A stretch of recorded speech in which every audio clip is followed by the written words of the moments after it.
Coming back here on Sports Talk Chicago with Joey Christopoulos here on WLS AM 890. I want to thank George Offman for coming on the show. Man, he has been around. I've been listening to him since I was a little kid, covering the Blackhawks, covering the Bulls for The Score, WBBM, WGN Radio. A wonderful voice and a great perspective for what's going on with the Chicago Bears now, because this is something that's been going on with the Chicago Bears for a long time. All right, just a couple of thoughts from our conversation. One, I just want to go back to the Trace Armstrong factor. For those that might have missed it in part one, I'm going to be very honest with you. This is a pet theory of mine. But just like a lot of things in business, this comes down to the people that you know. When we talk about the McCaskey family, when we talk about George McCaskey specifically, quote unquote, I am not a fan. I'm not a football evaluator. I am just a fan. So ever since Jerry Angelo, there has been a feeling that the Chicago Bears, from a football perspective, have been wandering in the wilderness a little bit, to the point that they've had to hire outside help, namely someone like Ernie Accorsi, to come in and give the Chicago Bears recommendations for people that they should hire. In the last coaching cycle, there was a rumor or a speculation that the next president of football operations for the Chicago Bears should be Trace Armstrong. For those of you that don't remember, he's a former Chicago Bear and now runs a very successful, very lucrative athlete agency. He has a lot of clients that play in the NFL. He is a very smart man, incredibly talented, and judging by his business, the dude works incredibly hard. I believe, in my opinion, I think the Chicago Bears probably reached out to Trace Armstrong to see if he would maybe want to take the job. And because Trace Armstrong's current agency is so successful, I don't think he wanted to leave that behind. But I, in my estimation, feel like that Trace Armstrong has been helping out the Chicago Bears with counsel over the last several years. And look no further than some of the people that have been hired. General Manager Ryan Poles, he is a client of Trace Armstrong. Matt Eberflus, client of Trace Armstrong. Luke Getsy, client of Trace Armstrong. And also the now dearly departed Shane Waldron, no longer the offensive coordinator of the Chicago Bears. His agent is Trace Armstrong. And keep in mind, as we move into an offseason, and if Matt Eberflus wants to, or if Matt Eberflus is no longer going to be the head coach of the Chicago Bears, a lot of people out there in this town want Ben Johnson, offensive coordinator of the Detroit Lions. Guess who his agent is? It's Trace Armstrong. And I get it. Sometimes when you create these types of relationships, there is a two-way street here. Of course, Trace Armstrong is helping the Chicago Bears find what they consider to be good and talented people on the football side. And Trace Armstrong is also serving his clients by helping them get jobs, get promotions, and move up in the NFL circle. My question is, does this prohibit, guardrail, or diminish the net that Ryan Poles can cast to find, hopefully, the next head coach for the Chicago Bears? I don't think Matt Eberflus is sticking around. And I tell you, I'd be happy to come on this show and tell you that I was wrong if they hang on to him, if really the detriment to all this is the fact that Matt Eberflus secretly has 2 years left on his contract. A lot of people thought it was a 4-year deal, making him a lame duck heading into next year with only 1 year left. But a lot of people are now speculating that he has 2 years left, making it making it less likely that the McCaskey family would move on and pay off that dead money. Does this hinder Ryan Poles and his picking process to find the best person to coach the Chicago Bears, the best person to develop the number 1 pick in the draft, Caleb Williams, to take him and put him in a position to fulfill the potential that we all hope that we have for him? It's scary times. Shane Waldron out the door. So for Matt Eberflus now, in 2.5 years as a coach, we got 8 games left here, people. He has now dismissed 8 coaches in that 2.5 year span. 2 of them were dismissed for reasons that I don't think the Chicago Bears would really want you to know about. And I'm not going to get into it. You can Google that yourself. And these things continue to stack for Matt Eberflus. 8 hires that he's had to fire in 2.5 years. We've talked about his mishandling of timeouts. We've talked about his lack of instincts on challenging plays during games. I've talked about handling of multiple decisions. This one in particular.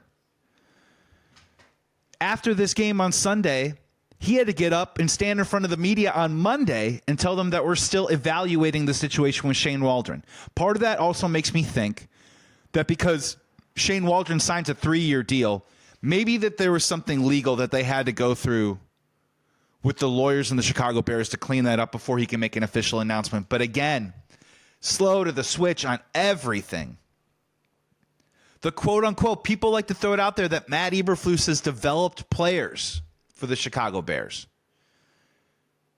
I'm still looking for the first player that he's really developed. Like, let's be really honest here. I think we like what we see from Javon Dexter.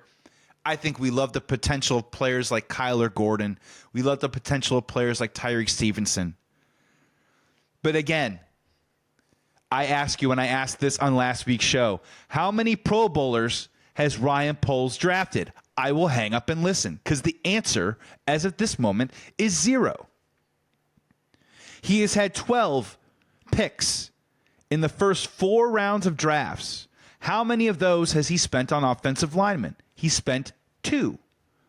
A first-round pick on Darnell Wright, and another pick this last year with Karan Amagaji, who was drafted at the time as an injured player. That's not throwing shade on the player. We'll see what he becomes as an NFL prospect. But 12 picks, former offensive lineman, in the first 4 rounds, when you get the best talent out there, the best 120 players that entered the draft every single year, and you only pick 2 offensive linemen? At some point, you got to put this on the player and say, some of these guys that have gotten better, is this really Matt Eberflus? Or is this just players putting in time, honing their craft, and getting better? We want to applaud Ryan Poles for the Montez Sweat trade. And I do too. I like Montez Sweat as a player. But we also can't, out of the same mouth on the other side of it, talk about how, Khalil Mack's contract was such a problem. Yes, he got older, but we gave that same amount of money and made that same calculated risk or gamble on a defensive player. And I will be willing to say that Khalil Mack is a better player than Montez Sweat and more impactful. Montez Sweat has time to prove me wrong and fulfill the contract that they gave him. But come on here. It's a cycle, and it keeps happening over and over and over again. When it comes to Shane Waldron, man, this goes beyond just not working with the X's and O's. There is something legit going on. And I'll be honest with you. Sometimes everyone thinks that sometimes when people don't get along, it's because one of the forces in the relationship is a bad person, is mean or cruel, a jerk, someone who isn't thoughtful, someone who's insulting. That isn't always the case, especially in business. And everyone listening, you guys know this. You probably work with people that are really nice, decent people, but just simply aren't up to the job. People that can't raise their level to meet yours. And it becomes a problem because it starts messing with your success. And clearly, that's what's happened with the Chicago Bears and Shane Waldron. It wasn't just the results on the field.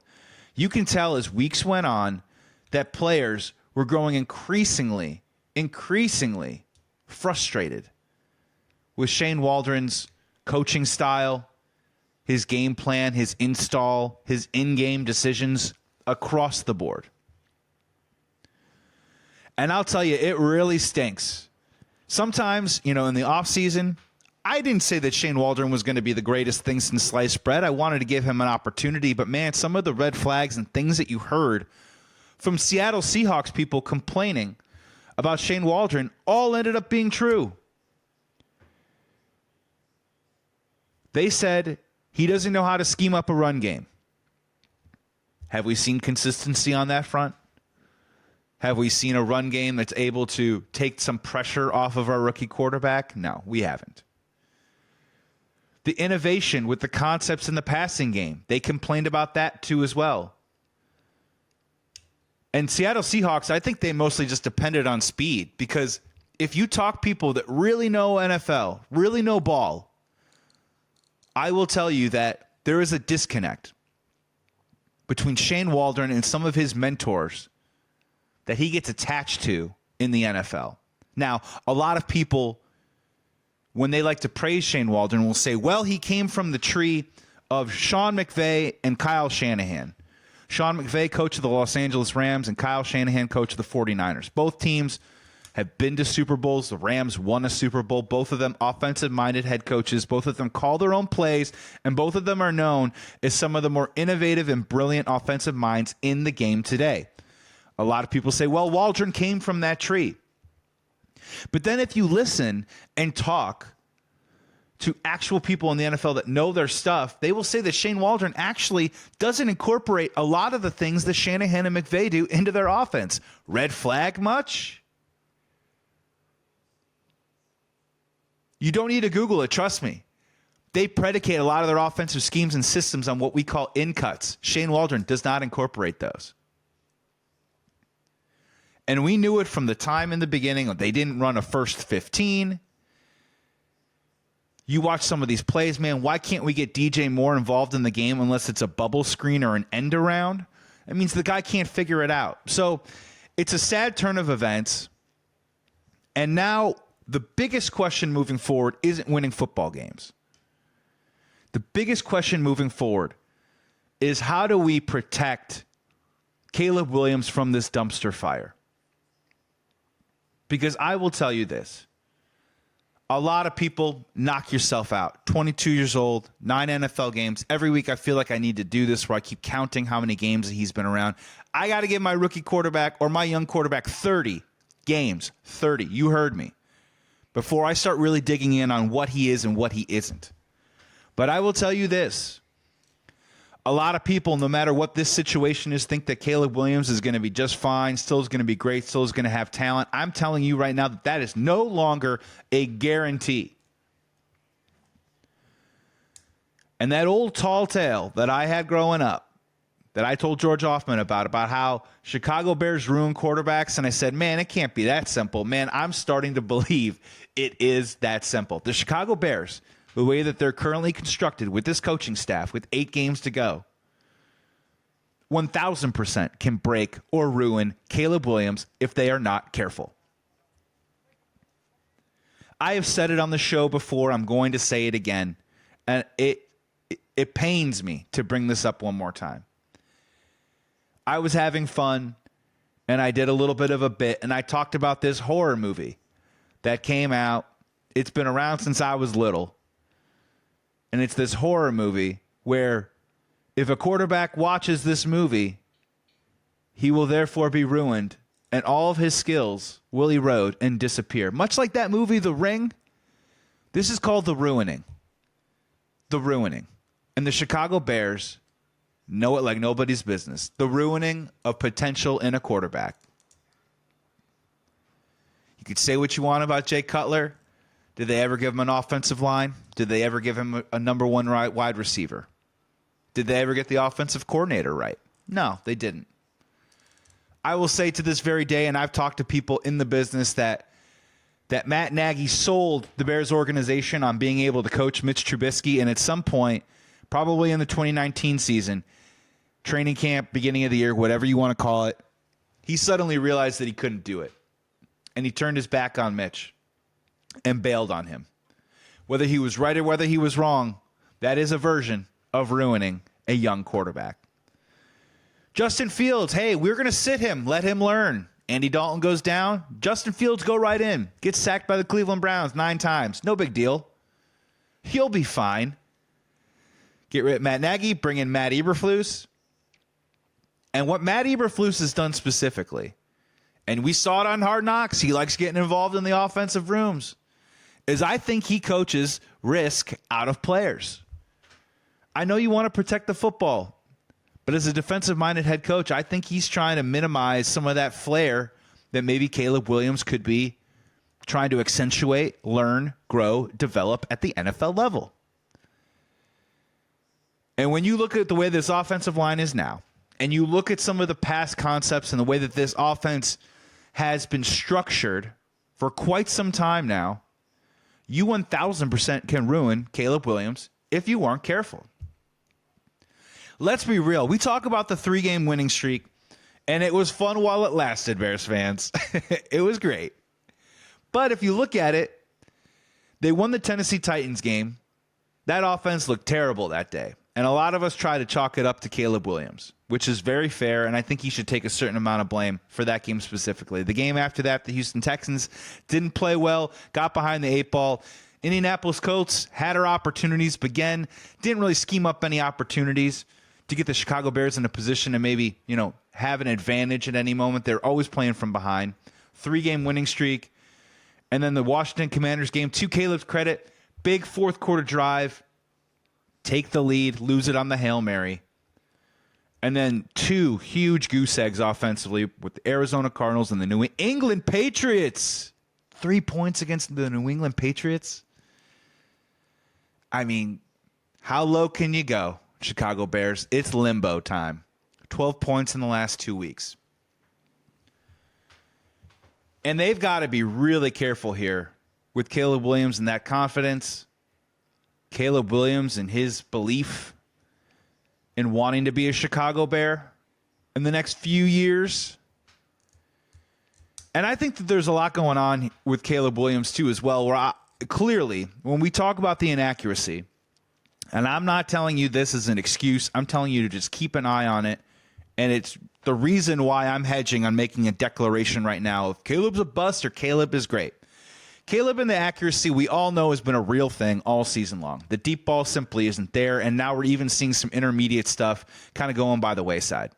And I've talked about it a little bit before, but I am really curious to see that, one, when you talk to quarterbacks, the feet, the timing with the feet, and your mechanics throwing the ball and in rhythm with the route that's being asked of you is a huge part of success.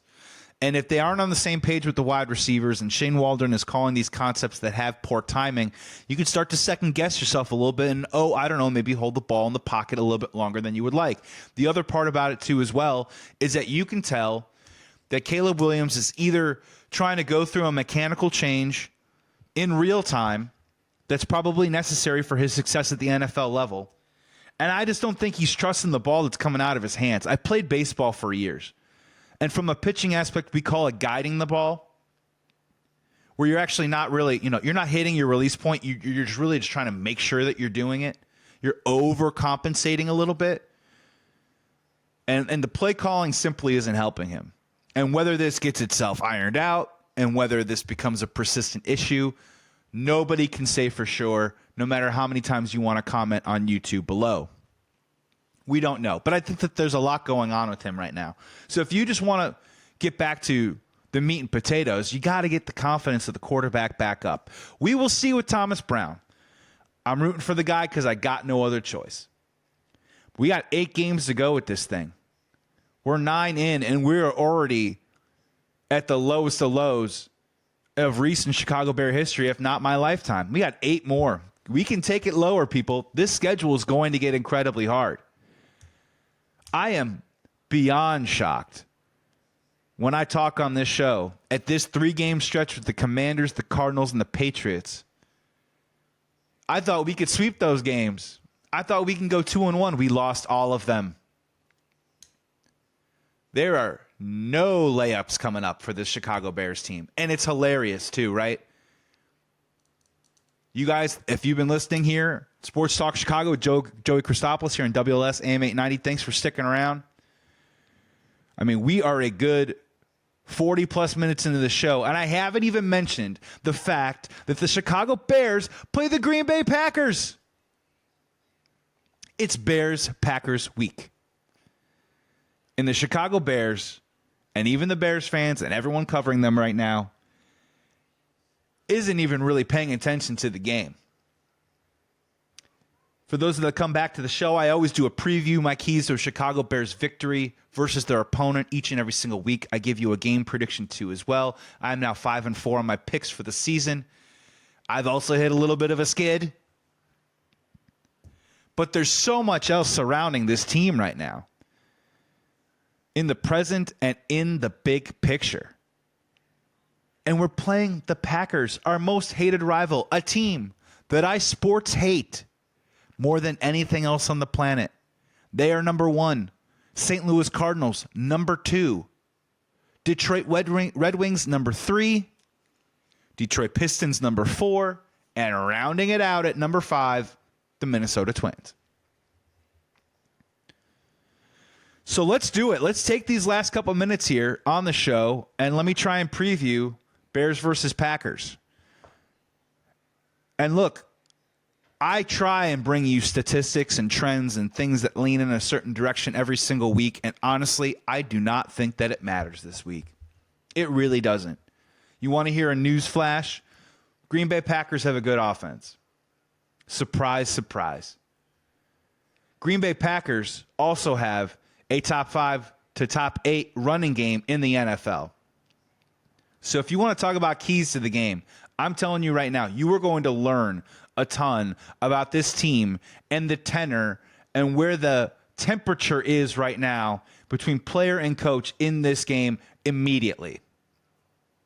Bears got to stop the run, and Green Bay is going to try and run it down our throat. When we're going to say we can't eat anymore, they're going to try and feed us some more.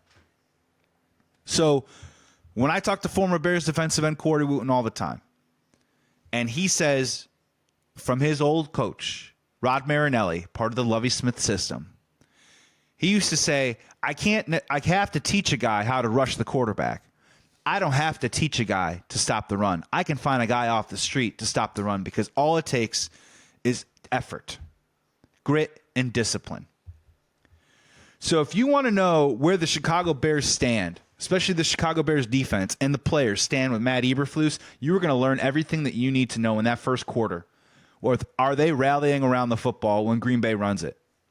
Are they staying in their gaps? Are they getting disciplined? Are they stuffing the run early?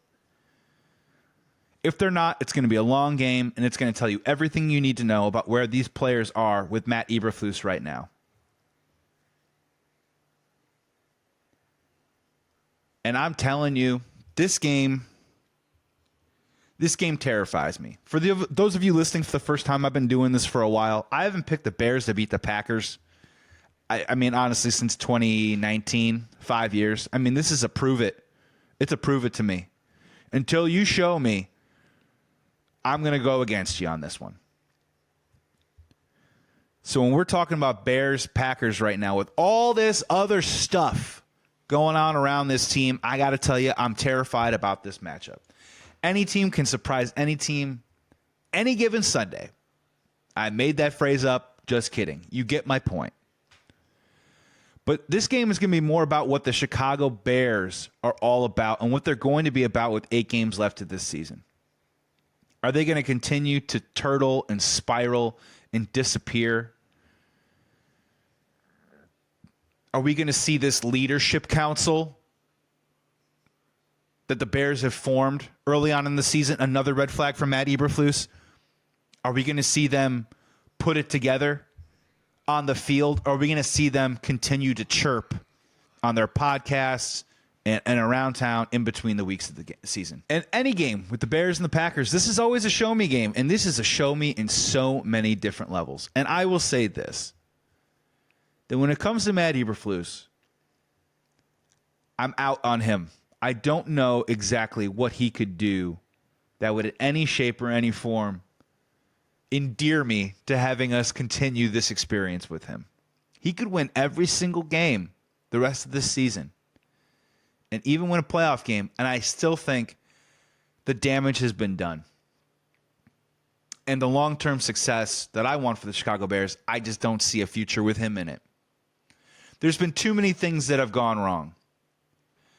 I mean, if you're ever in a relationship, working, social, romantic, whatever it is, and the person continues to treat you like garbage and continues to show a pattern of poor behavior, but then takes you out to a really nice meal, and then you think everything is solved, that's where we are with Matt Eberflus. He has not been a good partner. As a Bears fan, we expect our coach to take care of us and try and win some football games, give us a bit of a schematic advantage. It just hasn't happened. And when it comes to this Bears-Packers game, I am rightfully terrified. And the way that I'm feeling about this particular situation right now leads me to have a final score of Green Bay Packers 28, Chicago Bears 17. Now, 17 points, lose by 11, not going to feel good, but guess what? That is a marked improvement from what we've seen over the last couple of weeks. If you're telling me this Chicago Bears offense gets you 2 touchdowns and a field goal, 2 of them maybe come from the arm of Caleb Williams, we got to view that as nothing else but progress. If you're Thomas Brown, my only advice, honestly, is go back to some of the more fundamental aspects of running offense at any level. Run the football, get play action, and when you get play action, set yourself up with your quarterback to take some shots down the field. If Caleb's got to throw 3 interceptions in this game, so be it. But let's go big game hunting. Because if he nails a couple of them, guess what? It's the couple more than he's seen all season long. He hasn't had many of them. Let's walk out of this game with some good tape. And if the Bears win, I'm not coming on next week being like, problem solved, Matt Eberflus is great, we're back in it. I mean, this is going to take a while for me to even get to that particular place. I mean, I love beating me some Packers. That will make me feel good. I will be excited, but deep down, bigger picture, I know where this is all heading, and this is heading towards the Chicago Bears once again making huge changes across the organization. That's going to do it here on Sports Talk Chicago with Joey Christopoulos. I want to thank everyone for tuning in here on WLS AM 890. I'm here every single Saturday night talking Chicago Bears and Chicago sports with you, so I do appreciate it. You can follow me at Joey Sports Guy if you want to on socials, or you can follow us at Sports Talk Shy if you would like to. I appreciate the time. I appreciate the listen. Chicago, enjoy your Saturday night. Have a wonderful, wonderful weekend, and I will talk to you next week.